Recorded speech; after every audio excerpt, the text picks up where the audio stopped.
Steve, the tank engine, was puffing down the line.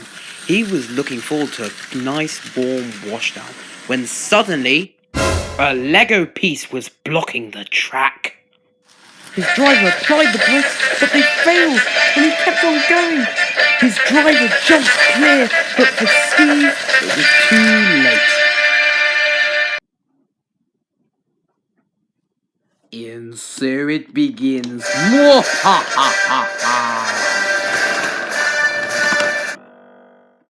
The next day, Bob brought the breakdown train, and it was soon set to work clearing the line, until it propped Steve right back onto the track. "Thank you," he said as he puffed away. After being repaired, Steve met Bob in the shed to discuss what happened that day. "Who would be so evil to put a Lego piece on the track?" "I don't know, but it reminds me of Mac." "Who's Mac?" he said frightenedly. "Well, I'll tell you who Mac is." 50 years ago, a West German train which went by the name of Mac was working on this railway.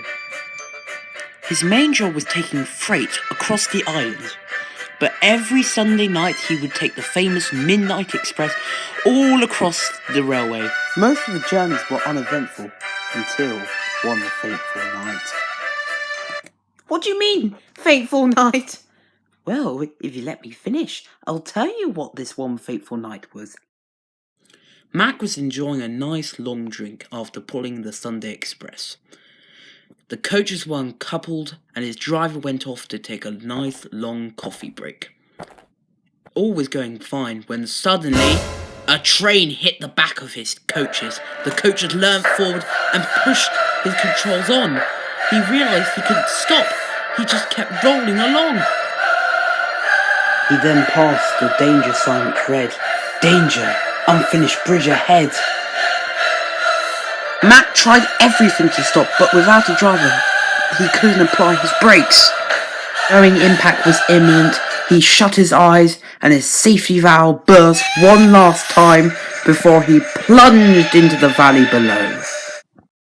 So what happened to Mac? Sadly, not good. The impact was so great that Mac was killed instantly. His driver and fireman thought it would be fitting to place him next to the track where his life ended. What about the train which hit him? What happened to him? Sadly, no one knows. When investigators got to the back of the train, it had gone, although witnesses do describe hearing a faint evil laughter in the distance.